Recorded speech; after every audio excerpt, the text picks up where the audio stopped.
According to Second Spectrum, Danny Green was the closest defender to Iguodala. He was 16 feet away. Even so, our analytics give the probability that that shot goes in just 24%. So maybe Nick Nurse is right. There are so many things to unpack about the way this game goes. Not only was he 16 feet away, he was fading to 17, 18, 19 feet away. Yeah. Had there been more time left, he would have been outside the building.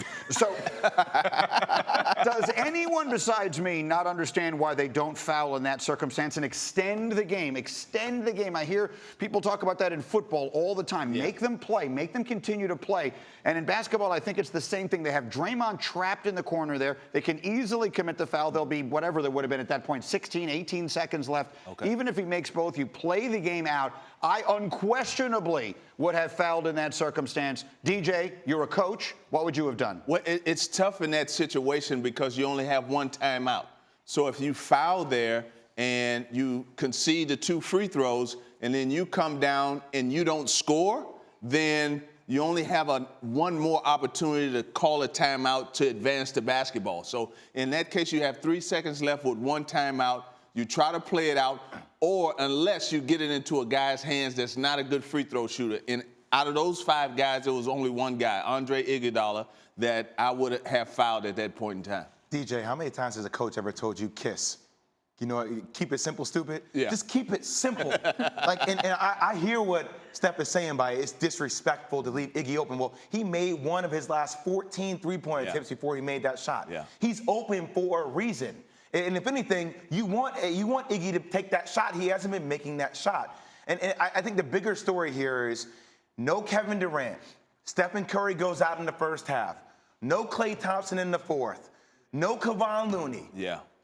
Stephen Curry is the one guy on the court. You have to win this game if you're the Toronto Raptors. This is a must-win. You need to go back to Oracle being up 2-0 with all those great players missing for the Warriors. Yeah, let's get to Klay Thompson because I'm really interested in your take on his injury. It was his left hamstring that he injured after landing awkwardly on a 3-point attempt early in the fourth quarter. And Klay left the game for good. He'll have an MRI once the team returns to Oakland later today. Here's Steve Kerr on Thompson's status, and then we'll talk about it. Klay said he'll be fine, but, you know, Klay could be half dead and he'd say so, we'll see. You know, he pulled his hamstring. He thinks it's minor. So I don't know what that means going forward. So we'll see. Sorry. That's all I got. All right, Klay led the Warriors in scoring with 25 points, and he did it the hard way. He shot 10 of 16 on contested attempts in the game, including 4 of 5 from deep. His teammates combined to shoot 6 for 27 on contested attempts. Jay, when you saw the injury, what did you think? Well, I was worried about Klay because I've torn my hamstring before, and for a guy that moves around so much without the basketball, that's going to be the most challenging part. Like, there's a lot of stopping and going, a lot of pivoting, a lot of hard cuts. And when you tear something like that, or even if it is a mild sprain, like, that's your body being reactive. That's how Klay gets all of his money. That's how he gets his buckets. Being reactive off reading the defense, and all of a sudden your reaction time becomes limited. It's not the same quick response because of that delay. I mean, it's tough. I mean, they need him. They really, really need him. Without Kevin Durant, him and Steph Curry have to really score the basketball. And if he's limited anyway in this next game, it's going to be tough for Golden State to win. And by the way, that takes away another defender that you throw at Kawhi Leonard. Now you only have Draymond Green or you have Iggy. Listen, let's for a moment here give all the credit in the world where it is due. Because the Warriors are the team that have become basically Goliath, and no one ever cheers for Goliath. But Goliath is wounded. I mean, Goliath is the walking wounded at this point, and they are finding ways to do it. Just to recap the point that you made, they've been playing without Durant. Last night they played the whole fourth quarter without Klay Thompson. They've basically played the entire postseason without DeMarcus Cousins, and yet they just found a way to get it done. And you know how they did it? I mentioned this stat briefly during the highlight.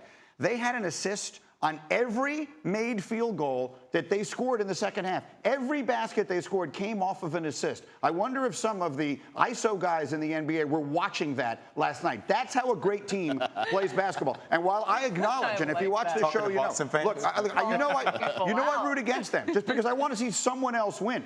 But you know what? I have so much respect for the brand of basketball they play. The way they move it, the way they find the open guy, the way they make the right play. The Warriors showed you so much last night. They're not just talented. They got a lot of grit, and I thought they showed that last night. Oh, man, year in, year out, these guys always find a way to get it done.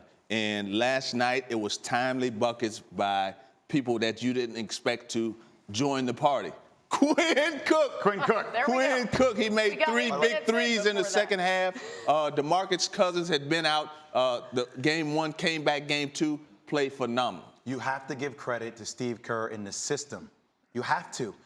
Remember, like when there was a time back in the day when Stephen Curry was not the same player he was now. Steve Kerr got him into buying into moving without the basketball, running off all these different sets and these curls. Yeah. That just gives spacing. And every player buying into that system, look what Boogie was able to come back his second game back due to that system moving without the basketball. He looked like an all-star in his second game back after a torn Achilles. 45 Are you days kidding off. me?